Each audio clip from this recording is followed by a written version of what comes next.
आज का प्रातः क्लास है 23 दिसंबर 1968 सोमवार। ओम शांति। ये किसने कहा? ये आत्मा ने कहा, अविनाशी आत्मा ने कहा शरीर द्वारा। शरीर और आत्मा में कितना फर्क है? वो शरीर 5 तत्वों का इतना बड़ा पुतला बन जाते हैं, भले कितना भी छोटा बने तो भी आत्मा से वो पुतला बड़ा जरूर है।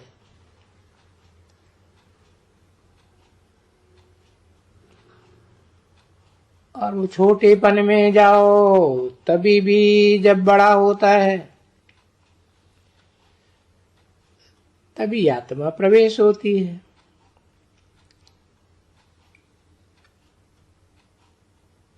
पहले तो छोटा छोटा बनेगा ना,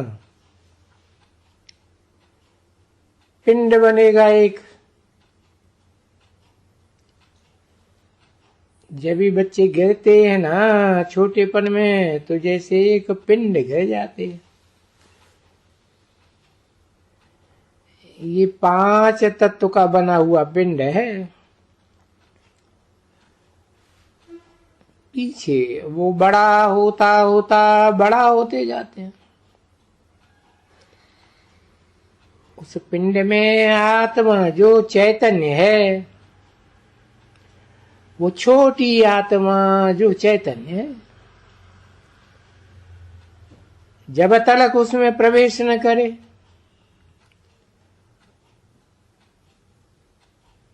वो जो पुतला बना जाते हैं बड़ा, वो कोई काम का नहीं रहता है। तो कितना फर्क है। अभी बोलने चालने वाला भी तो वो आत्मा है। अभी बच्चे समझते हैं अच्छी तरह से।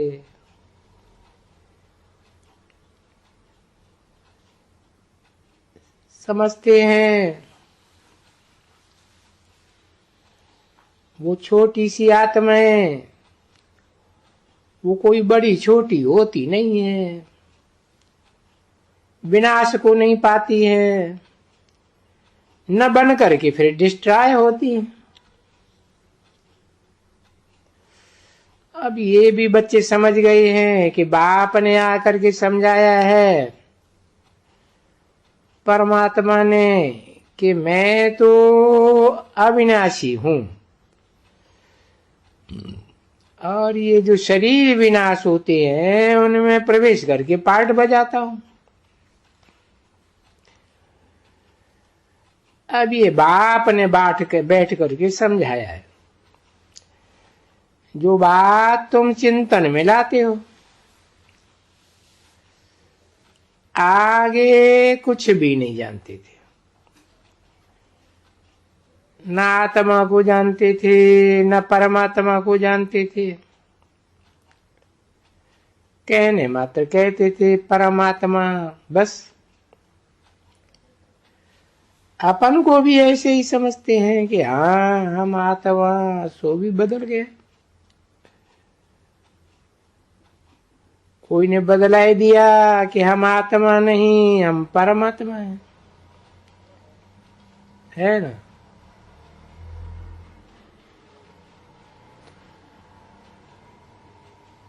किसने बतलाया? ये गुरु शास्त्र वगैरह इन्होंने ही बतलाया। वहां सतयुग में तो ऐसा कोई नहीं बतलाते, नहीं। ये शास्त्र से जानकारी मिलती है। अभी इस समय तुमको बाप ने ज्ञान दिया है अच्छी तरह से कि बच्चे तुम मेरे बच्चे हो, और ये आत्मा जैसे कि नेचुरल है और वो शरीर अननेचुरल है। यानी मिट्टी विट्टी से ये चीज से बना हुआ रहता है, और इनकी जो महिमा होती है अविनाशी है, कभी विनाश नहीं होती है, छोटा मोटा नहीं होता है। और शरीर तो छोटा मोटा होता है, सो भी मोटा होता है, जबकि आत्मा अंदर है। अंदर आत्मा है तो फिर बोलते भी हैं, चलते भी हैं, बातचीत भी करते हैं। अभी तुम बच्चे जानते हो कि हम जो आत्माएं हैं, बाप आकर के हमको समझाते हैं।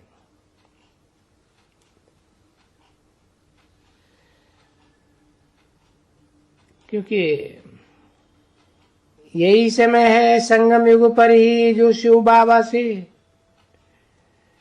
निराकार से निराकार आत्माएं शरीर द्वारा इन कान द्वारा उठाते हैं और मुख द्वारा सुनाते हैं। ये आंखें तो अभी भी रहती हैं, सदैव मिलती हैं, सतयुग में भी तो बिल्कुल, कलयुग में भी, तो सभी युगों में मिलती है। अभी इनको कहा जाता है ज्ञान के चक्षु, और जब ज्ञान के चक्षु नहीं है तब है अज्ञान के चक्षु, ऐसे ही कहेंगे। फिर आत्मा में अज्ञान के चक्षु, और जब बाप आते हैं तो आत्मा में ज्ञान के चक्षु हैं। क्योंकि बोलती तो सब कुछ आत्मा है ना, कर्तव्य तो सब कुछ आत्मा करती है। कर्म करते शरीर द्वारा, ये समझ गए हो बच्चे? जहां भी हो, जहां भी तुम रहते हो, अब यहां तो जानते हो कि बरोबर हमारा जो बाबा है, जिसने आकर के शरीर धारण किया है और सारी इस दुनिया का और अपना भी राज बताते हैं, और सारी सृष्टि का आदि मध्य अंत का राज बताते हैं।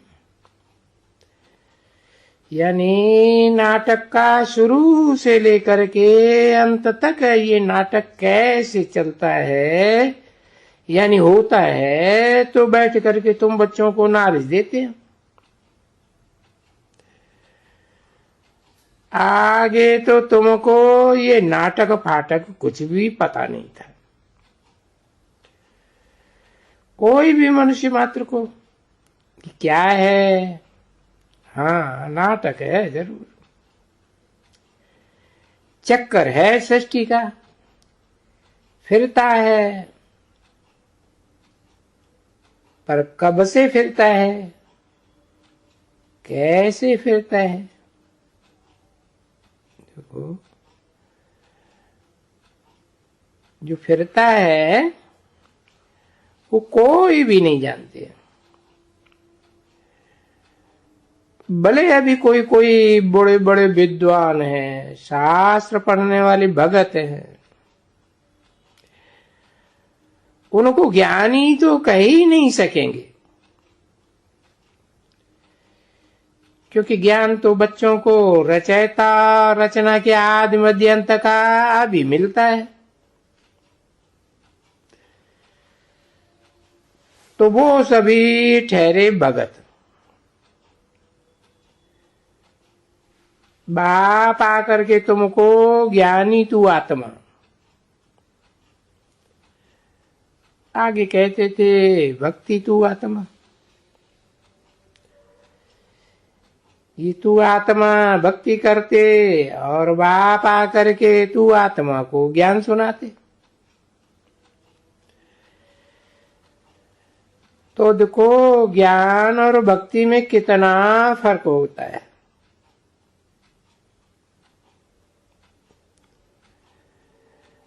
भक्ति को अंधियारा भी कहा जाता है। तो अंधियारे में भक्ति से पतन भी होता है। अभी सब रात समझते गए, ऐसे नहीं कहेंगे भक्ति से भगवान मिलते हैं, नहीं, भक्ति से भगवान कोई को नहीं मिलते हैं।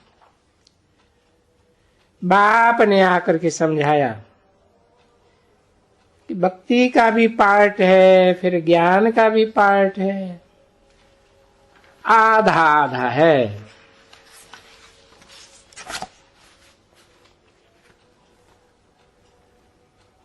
23/12/1968 की प्रातः क्लास का दूसरा पेज। अभी तुम जानते हो कि पहले हम भगत थे, और भगत थे तो कोई भी सुख नहीं था। तो भक्ति करने से अर्थात धक्का खाने से सुख कहां से होगा? क्यों इतने धक्के खाते थे? बाप को ढूंढते थे। तो वो ड्रामा का पार्ट है कि हाँ अभी हम जान गए कि यज्ञ, ये तप, दान वगैरह वगैरह जो भी करते थे, ढूंढते थे। तो ढूंढते ढूंढते धक्का खाते खाते खाते तंग हो जाते। अब जब तंग हो जाते थे तमो प्रधान बन जाते, क्योंकि गिरना होता है ना बच्चे, तो गिरना होता है, झूठे काम करना, छी होना, गिरना। मनुष्य गिरता तो ऐसे ही है। तो देखो क्या करते आए, पतित भी बन गए हैं, भगत भी बन गए हैं, क्योंकि फिर है डाउन भी। अभी ऐसे नहीं कि पावन होने के लिए पुरुषार्थ करते थे, भगवान से मिलने के लिए। अभी भगवान को मिलने के लिए कहते भी थे, रड़ी भी मारते थे, हे भगवान हमको पावन बनाओ। क्योंकि आत्मा समझती थी कि पावन बनने बगैर तो हम पावन दुनिया में जा ही नहीं सकेंगे। ऐसे नहीं कि पावन बनने बगैर हम भगवान से नहीं मिल सकते हैं, नहीं। भगवान के लिए कहते हैं कि बाबा आए करके हमको पावन बनाओ। तो पतित ही मिलते हैं बाप से, कोई पावन तो मिलता ही नहीं है। देखो सतयुग में सब पावन होते हैं, कलयुग में सब पतित। अब सतयुग में इनसे भगवान मिलता होगा? नहीं। तो भगवान क्योंकि आकर के पावन बनाते, पावन बनाते हैं और तुम शरीर छोड़ते हो। यहां छी सृष्टि में हो ना, तो पावन इस छी सृष्टि पर तमो प्रधान सृष्टि में रह ही नहीं सकते।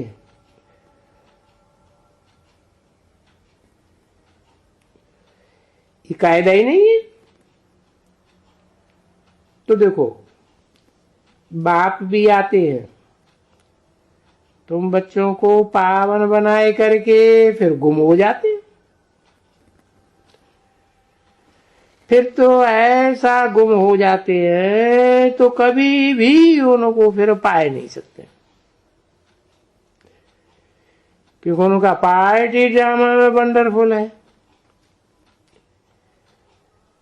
क्योंकि जैसे आत्मा देखने में नहीं आती है, भले कोई साक्षात्कार भी करते हो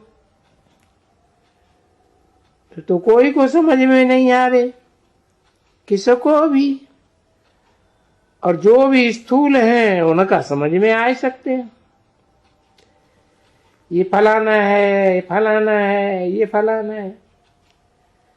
फलाने की बैठ करके तुम ध्यान करते हो, या उनका दीदार करने के लिए चूंटी डालते, यानी याद करने के लिए। मतलब क्या है याद करने का?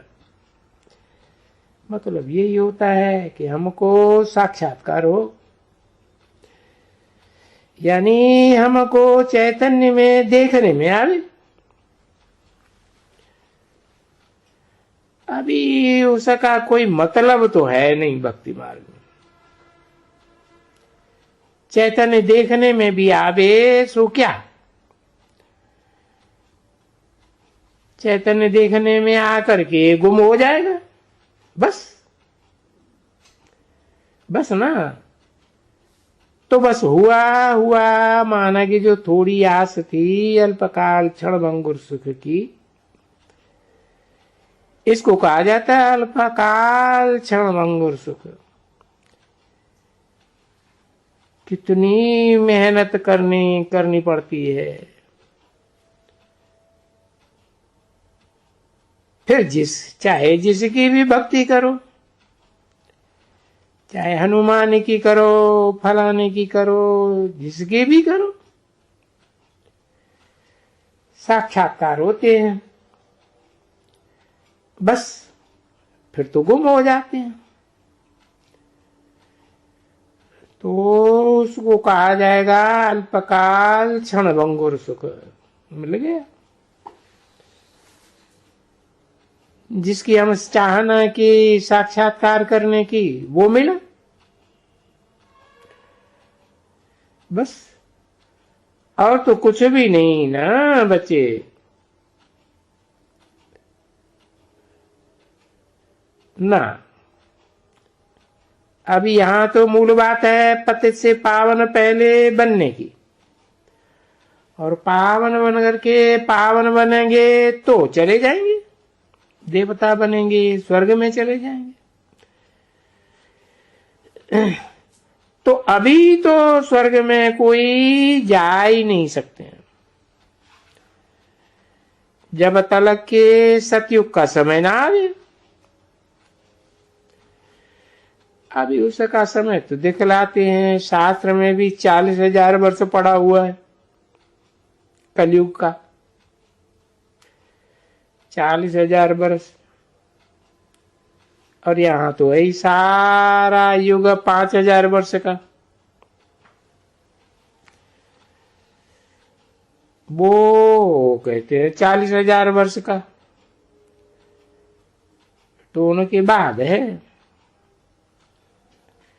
तो देखो ये इसको कहा जाता है घोर अंधेरा। ज्ञान तो कोई में भी नहीं है, क्योंकि ये भक्ति है। भक्ति से ही ये शास्त्र में पढ़ने से उनको ये सारा यज्ञ तप दान पुण्य वगैरह वगैरह अभी बच्चों को समझ में आ गया। जब से रावण आते हैं, रावण के साथ भक्ति भी साथ में, और जब बाप आते हैं तो फिर ज्ञान साथ में आता है, समझिए। और बाप से फिर वो ज्ञान का इनहेरिटेंस मिलता है आधा कल्प के लिए। फिर कोई घड़ी घड़ी आकर के ज्ञान नहीं देते हैं, और न कोई तुम एक दूसरे को ज्ञान देते हो, नहीं। तो ज्ञान दिया जाता है जिनकी दुर्गति होती है, जिनमें अज्ञान है,